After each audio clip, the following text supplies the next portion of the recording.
Today on Locked On Red Wings, can Marco Kasper make the team? And breaking down Lalonde's comments on the 97 Won the Ticket morning show earlier this week. You're Locked On Red Wings, your daily podcast on the Detroit Red Wings. Part of the Locked On Podcast Network, your team every day.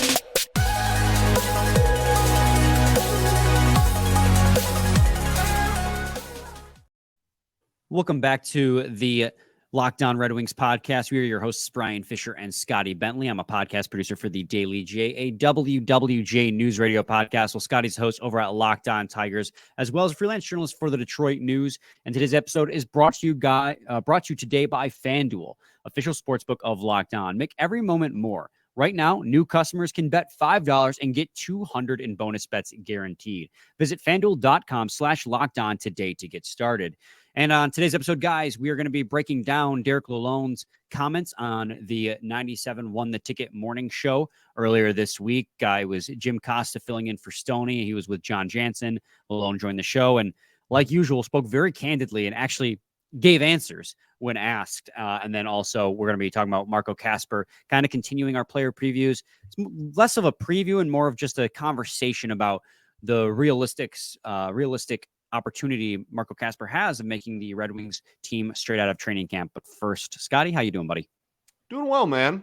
Doing well. Yeah, nice. High school football is back. So my Thursday for a little bit, but mostly my Friday nights getting a little busier. But fun time of year, man. College football starting tonight. Last night as people are listening to this. Yeah, man. It's a beautiful, beautiful time of year. I'm very pumped. Yeah, it's an exciting time of year, starting back up football and then hockey right around the corner following Right around that. the corner, baby. Right around the way. I'm super excited. Absolutely. And then for your purposes, MLB playoffs, not for the Tigers, but hey, in general, as a baseball fan, you got to be pretty pumped for that. Correct. Yeah. Well, yeah. Tigers off season is going to be a crazy one too. Yeah, definitely a fun time of year. But let's move on to our main topics today. We're going to lead off talking about the Derrick Lalonde interview on 97 Won the Ticket's morning show.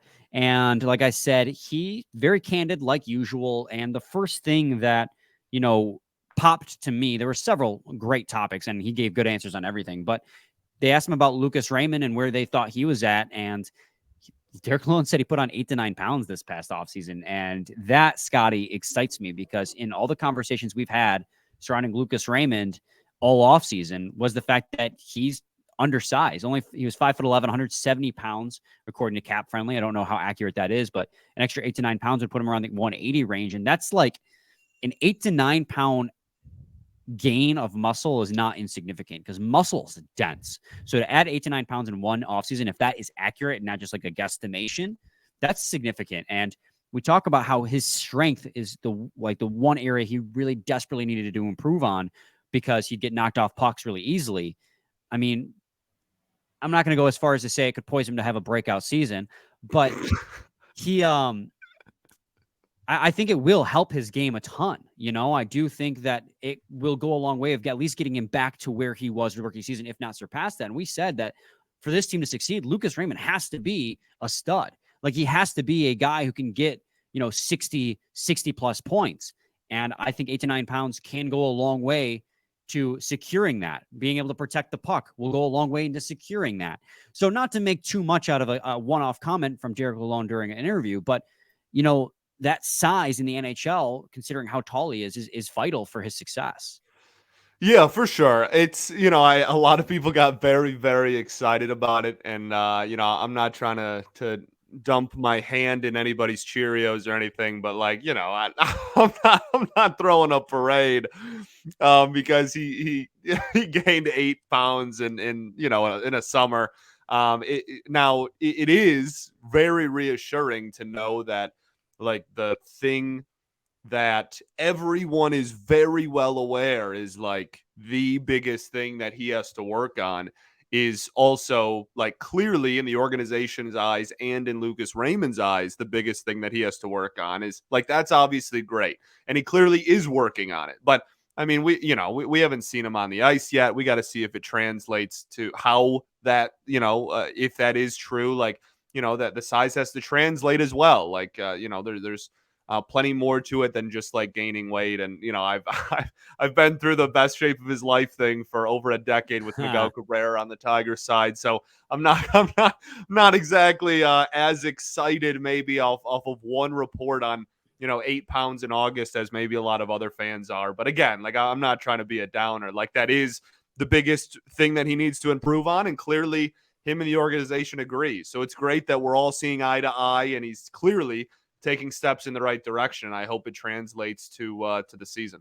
Well, it also shows like a dedication to get better and to get bigger. And I mean, that's another thing too, is just like, he realizes this was an area that he had to improve on, and to actually dedicate himself in the summer to improving that aspect of his game.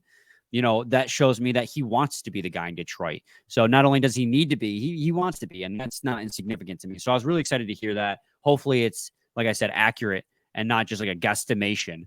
Because that was something he needed for sure. He also mentioned, they talked about the scoring and how important the addition of Alex DeBrincat was, and he straight up said it was a necessity. And that is something that you and I have, and all of Red Wings fandom has mentioned time and time again, the necessity that is Alex DeBrincat's addition. So I don't know, there's not really much there, but like, hey, kind of cool that, the Red Wings organization viewed it as as big of an acquisition as the fan base did. No, I mean, absolutely. I mean, we talked about, golly, it must have been like borderline every day at one point. We were talking about how much this team needed top end goal scoring. It was the biggest thing. And then we go through free agency, and it's like, well, we had a depth scoring, but not top end scoring. And it kind of feels like the offseason is incomplete.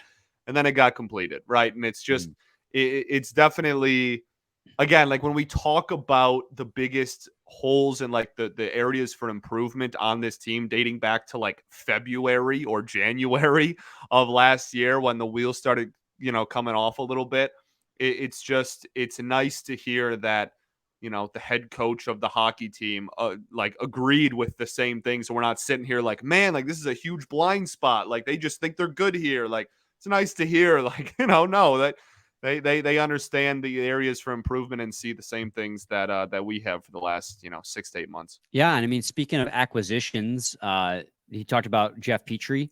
He said that Yzerman, I think I'm paraphrasing here, but I believe what was said is Yzerman reached out and was like, "Hey, do you think we should get any other defensemen?" And Derrick Lalonde, I remember this part. Derrick Lalonde was very adamant of adding another defenseman for the right side, and he said that 2 weeks went by and it was just radio silence on Steve Yzerman's part. He didn't hear anything, so he thought nothing was happening. And then bang, Jeff Petry was a Detroit Red Wing, and really spoke to the veteran presence of a guy who's made it to the Stanley Cup final and has done it and has played at a high level for the bulk of his career, but also the maturity that he has and that he carries himself with, and that he was really excited to bring on a veteran like Jeff Petry. For sure, and that's. Again, I guess like broken record, like that's another thing that we knew going into the season. Like not that, Petry is going to be a top 4 defenseman consistently or anything like that, but just going from, again, improving your depth, like going from a point that we were at, which was like, hey, we have our clear top 6, we have a clear 7th D man. And now that's not the case. And that's because the depth got better, not because of any other reason. So yeah, it's nice. And the blue line is something we've talked about a lot too. Absolutely. We're going to take a quick break. And when we return, we're going to continue the conversation. There were a few more things he brought up. And then when that's done, we'll move on to talking about Marco Kasper. But first, I got to talk to you guys today about FanDuel. Let's get that overlay up for you guys. Get ready for the NFL season with incredible offers from FanDuel, America's #1 sportsbook. Right now, new customers can bet $5 and get $200 in bonus bets guaranteed. Plus, all customers who bet $5 will get $100 off NFL Sunday Ticket from YouTube and YouTube TV. Now is the time to join FanDuel. The app is easy to use and can be used on everything from spreads to player props and more. So visit FanDuel.com/lockedon and kick off the NFL season with an offer you won't want to miss. FanDuel, official partner of the NFL. Segment 2, Locked On Red Wings podcast. Scotty and I are breaking down the comments from Derrick Lalonde trying our best to read way too much into them. He was Happy on August. Happy August. Happy September. Happy Yeah. September. Yeah, I We're- forgot. I guess today is the first day of September as We're- people are listening to this. So. We're so back. We are so back. He also talked about Simon Edvinsson, just mostly spoke about rookies in general, but when asked specifically about Edvinsson and the surgery he had, mentioned that he has not been cleared to play yet, but like everything, it'll be determined by Edvinsson whether or not he makes the team when he is ready to return. And that's something that you and I talked about on Monday's episode when we talked about Edvinsson and we talked about Soderblom and whether or not they have a realistic shot at making the roster, something we'll probably talk about with Marco Kasper in this upcoming segment. He mentioned that it's just going to be on Edvinsson to make the team. For sure. Well, and when talking about we had this conversation a little bit a few weeks back, but like, this is not a situation where the 7 that are penciled in and are going to almost assuredly make the opening night roster, given health, is not like the greatest 7 ever assembled to where, like, if Edvinsson's crushing it the first 3 months of the year, there's just not a spot for him. Right. And like, there's so many factors in that. Mata, will only have 1 year left. And Petry, like, that money is spread out evenly amongst all 32 teams at this point. Like, there's plenty of opportunity for, if Edvinsson is crushing it, to find a spot for him on this roster. But if he doesn't, like, break out and have like the best first half of the season ever, then like you have a solid 7, and that's a nice balance. That's a good problem to have, not a bad one. Absolutely. And, the last thing in this interview that was brought up, and I think was probably the most significant, was them talking about playoffs. Lalonde spoke again about how last season he was pretty open and candid about the team wasn't ready to make the playoffs. And he said that made him unpopular in the locker room at times, especially, around that New York Rangers win where they're in the middle of that hot streak and they were literally holding onto a playoff spot. The team got hot. The team got really hot. And he says that the team still made the right decision at trading and selling in the deadline after those 2 really big losses.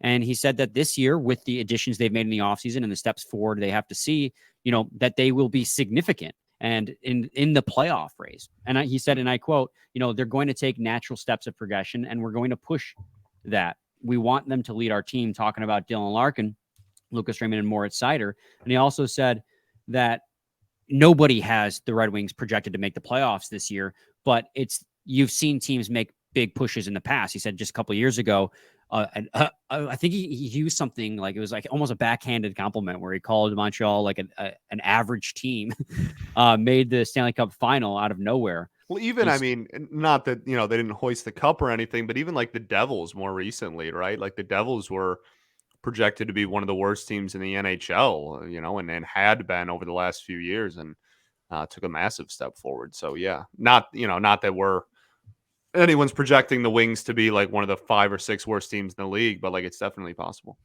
Yeah, and when talking about like the Red Wings spot in the Atlantic Division, about how they're moving up in the Eastern Conference but not up in the Atlantic Division, he said that's not a knock on us. That's just how competitive the Atlantic Division is. And he goes on to say, if the Red Wings were in the Western Conference, they would have made the playoffs. Love it. If we played in the West, we would have made the playoffs, because the Red Wings went 16-8-8 against the West in last year, which is 102-point pace over a full season. And that second part there is the head coach of the Red Wings prorates. Is that what I'm hearing? That is what you just heard. That's what I'm hearing. That's great, man. I that's interesting. That's very interesting. He prorates stuff. That's crazy. That last part, though, the prorating part, was actually a quote from Will Birchfield's article breaking down this as well. Oh, okay. So it's Will that prorated, not Lalonde. Still, Lalonde part, he insinuated that he prorates. The Lalonde part was he played in the West, and they would have made, if they played in the West, they would have made the playoffs. But yeah, I mean, just he thinks that the Red Wings can take a big step forward and that they're going to be significant and like be down to the wire. He says when we get there, they want it to be sustainable. So it's great to hear him say these things about, he looks for the team to take a big step forward this year. And that's something that we all want. Yeah. Well, and I think the biggest thing is, we've talked about it a few times this offseason.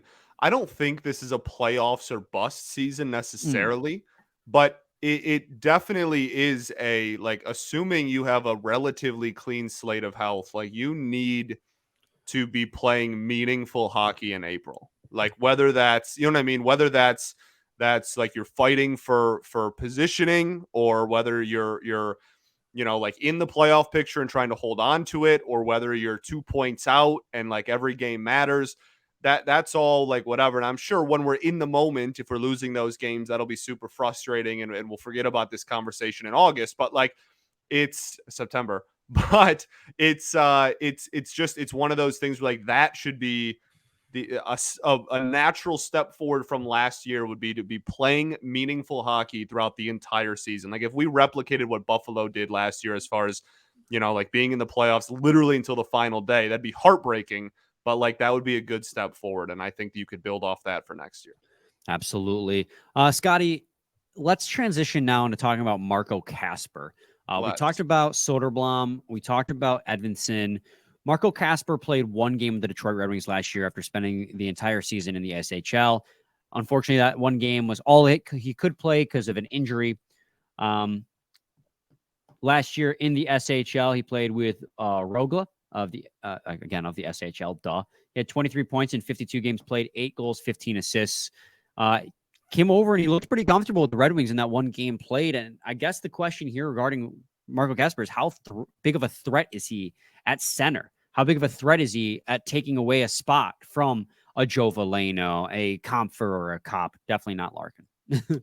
Yeah, I don't think he's a threat to take one away from Kampfer or Kopp early in the season. I think that would have to be like if Kopp just like doesn't figure it out and just kind of like replicates the not necessarily awful, but like slow, kind of like not living up to expectations play from last year, then and Kasper just like sets the world on fire, then I guess there might be a world where by the end of the season, Kopp is like your 4C. But I early on in the season, especially, he's definitely not going to overtake any of those three. I do genuinely think there is a non-zero chance, like that there is a real world possibility where, and like, I'm not saying this is likely. I'm not like trying to go out on a limb or say anything, like Nolan used to do, Nostradamus. I'm not trying to be that, but it genuinely would not shock me if Marco Kasper was the fourth line center on opening night over Joe Veleno. That would not be like the most surprising thing in the world to me. Do I think it's likely? No. If I was a betting man, I'd go to FanDuel and I'd put money on, if for some reason fourth line center opening night was a prop for the Red Wings. I would put that on Veleno being the 4C. But I think there is a very like above 0% chance that that's in the realm of possibility. Like Veleno just has no security. He hasn't really shown a prolonged stretch of being like a solidified center at the NHL level in his NHL career so far. And he's making $800K. Like there's just, and he's, RFA status and whatnot. Like there's not a lot that's like securing him if Kasper was to light the world on fire. Again, not likely, but I think that it's a little bit more possible than maybe some people realize on September 1st. See, I'm kind of more warm on the idea than you are that Marco Kasper might make the team out of training camp, just because, I mean, this roster one is the most competitive it's ever been. The acquisitions that Yzerman has made means that there's a lot of NHL level talent on the roster, but the center depth still is kind of meh. I mean, obviously you got Larkin. You got three. Larkin, Kampfer, and Kopp. Obviously, Michael Rasmussen can play center. So can Robbie Fabry. But like those guys aren't full-time centers for the Detroit Red Wings. Yeah. You have three, and those three, even like there's an argument that none, how do I word this? There's an argument that like Kampfer and Kopp are not like high-end 2Cs either. Like you have three, you have your top three presumably, but it's still, if you can get better at center, that's still very much something that the Wings should implore. Well, and think about it. Marco Kasper played that one game. He was 2C. He came in and immediately became the 2C. And now part of that might have been like if you're going to get his Wow. feet wet, you might as well throw him in the deep end and see how he performs, because he's not going to get a lot of development on the fourth line. And plus, at that point, the season was like, for all intents and purposes, over. Like, they weren't going to make the playoffs, even though they weren't eliminated yet.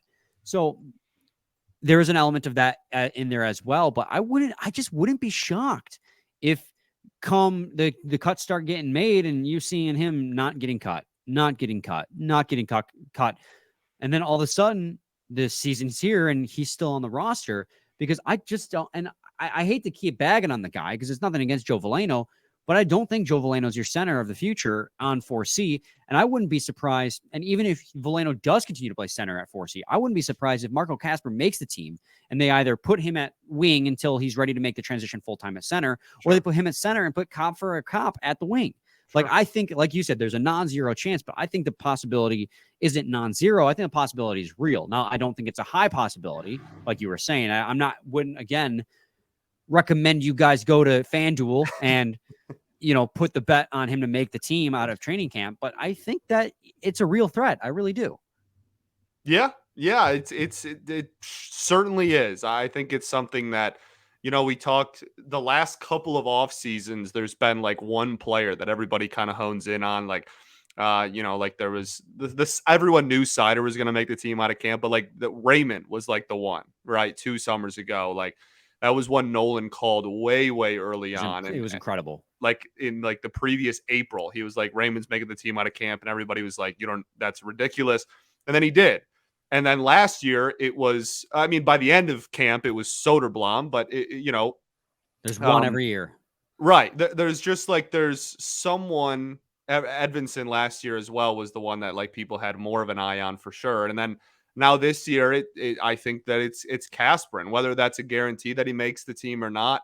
Again, like, it's not a guarantee, but there is a very real chance that dude can play his way onto the roster for sure. There's not a ton. They did improve their depth, but there's not a ton of like job security necessarily in that bottom line and 13th skater. Yeah, absolutely. We're going to take another quick break, and when we come back, we'll finish up this conversation and then move on to some news and notes, and maybe if we have time. How do you feel about it Friday? We'll see. So stay tuned to Locked On Red Wings. Segment 3, Locked On Red Wings podcast. Scotty and I are talking about Marco Kasper. You finished off by saying like there wasn't a lot of job security in that bottom 6, that bottom line in particular, and I tend to agree with you. I don't really have much more to say on the Marco Kasper thing. I just really want to wrap up my thoughts and just again say I do think that the possibility there is real. And again, not to parrot what Steve Yzerman says, because we say this all the time, but like, it's on the players. Yzerman's not going to send a guy down to the AHL because there's too many guys on NHL contracts. Like, he's going to play and roster the best team possible, especially this point in the rebuild. So yeah, if Marco Kasper proves himself ready, he's going to play. And I think Marco Kasper's closer than we think. Yeah, I agree. And just, we can end it on saying a nice thing about Joe Veleno is like, I'm not like writing the ship off on him. I think that this is the year though. Like, this is the year he needs to prove it. This is, I think, a huge, I have some buddies who call it a cliff year. Like, this is the year that kind of determines, like where he's going to stand in the fan bases and the front office's eyes. And if he comes out and he sets the world on fire in camp and plays his way to being, kind of that taking the 4C job and running with it, then good for him. I hope that he can play his way into that caliber of player. It's just, if you're playing the odds, I think Kasper has a better chance than a lot of people realize. Yep. I agree with you. Scotty, did you see the Red Wings kind of tweeted out a little teaser for their ice, and like there's going to be a small change to the way the ice looks this year? Oh, no, I didn't. They're going to, and it's nothing major, and it was just a short teaser video. The red line at center ice is going to have the Red Wings logo on it now. A lot of teams in the league do this, where they have like the logo intermittent with like the white dashes inside the red line. So the Red Wings logo is going to have that on it now, which I think is pretty cool. That is cool. I like it. That's my news and notes. I don't think there's anything else. It was good. That was really good news and notes, man. I respect it. Awesome. I'm glad you think so, man. It was really exciting. I'm trying to think of like, is anything else Dude, this Like dead big, period. just like hockey news in general. I'm just like trying to think if there's anything really. Oh, Matthews. We didn't talk about that. Oh Austin yeah. Matthews. So he's like out, everyone, the big Austin Matthews sweepstakes of free agency is now, see ya. Signs an extension with Toronto. Yeah, I mean, like that was always the case. I mean, they're still gonna have to make a decision, I feel, on like The guys around him, there is definitely still a decision to be like made. how You are can't you keep everyone. there's no way you can keep Marner and Nylander like on top of that. I don't get Yeah. it. There's just not possible. Unless a So lot of fake injuries start happening. exactly. Let's see. Sam Gagner signed a PTO with the dog. Edmonton Oilers returning home. Absolute dog. Good for him. And then Danny DeKaiser is now a real estate agent, apparently. I don't know if you Dude, saw yeah. that. The real estate agent. And he did a meet and greet at like a Kroger or something out in Macomb. Yeah. So I had a buddy of mine send me a text. It was like, not a huge Red Wings person yet, and was like, "Are these people good?" And like one of them was Danny DeKaiser. I was like, "Oh my goodness." I mean, DK, man. some people just they don't like their retirement life, especially when retirement hits you at like 35. So I can't. Yeah. I don't blame him. Also, the Red Wings are gonna have 13 national games this year between NHL Network and that ESPN. is something we should talk about. Yeah, 13. That's too much. That's too much. Because we lose them all. No, because it means we have to watch the ESPN broadcasts. Yeah. Also, I have the Bally Sports app, so I can't watch those. You Makes me can't, sad. what? I can't watch those. I have the ESPN. I have the Bally Sports app, so if it's on ESPN, I can't watch it because I don't have cable because I'm poor. Oh well, I mean, you have a way of getting ESPN. Are you saying I should sail the high seas? I have no clue what that means. All right, don't worry about it.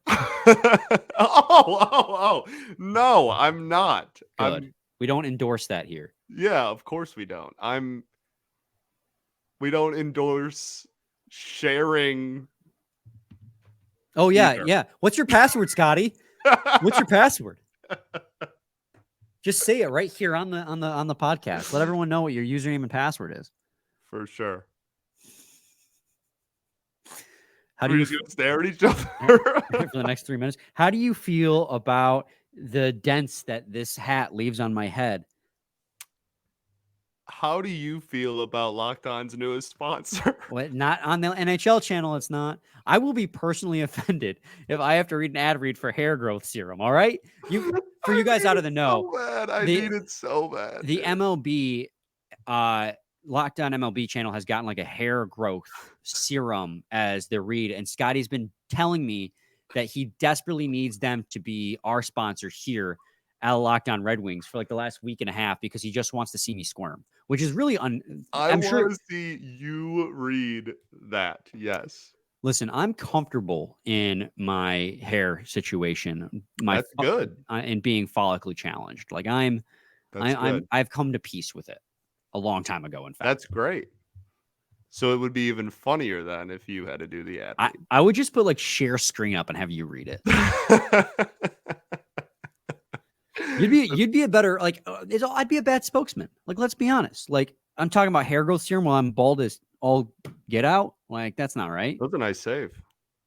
Thanks. You'd be a better one because you could just be like, guys, just grow my hair out to where it used to be. I don't know if people realize back in the day I had like a fro, like a full on like it was a lot of hair. Weren't you on a podcast recently and the photo they used of you was from like middle school?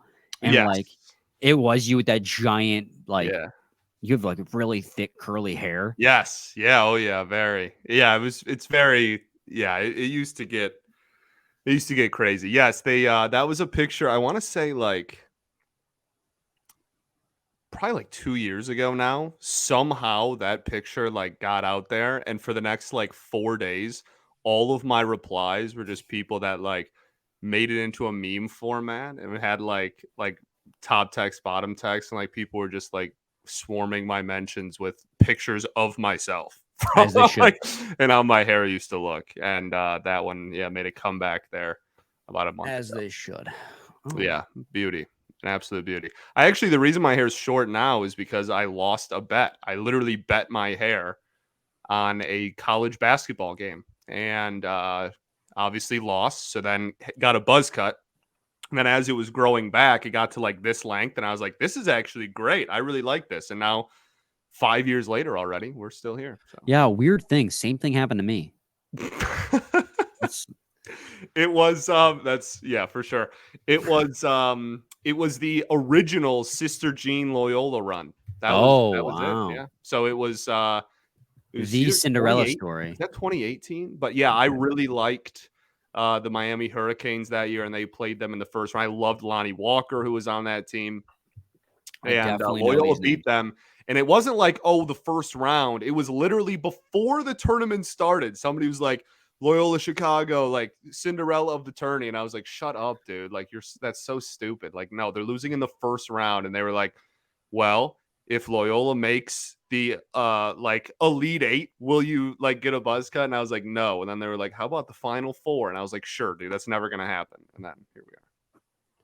Yeah, must be awful. Or maybe they made the Elite Eight, not the Final Four. Regardless, whatever round they ended up making, that was what the bet was. I'm not well versed in basketball, so very unexpected. You're like listing names to me, and I'm like, yeah, those are people for sure.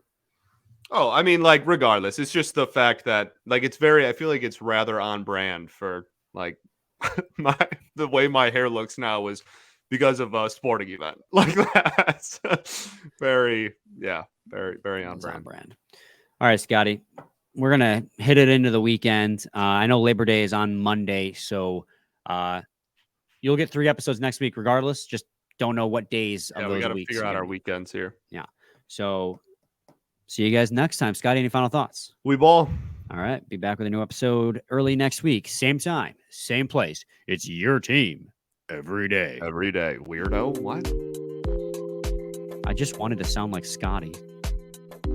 Be quiet, dude.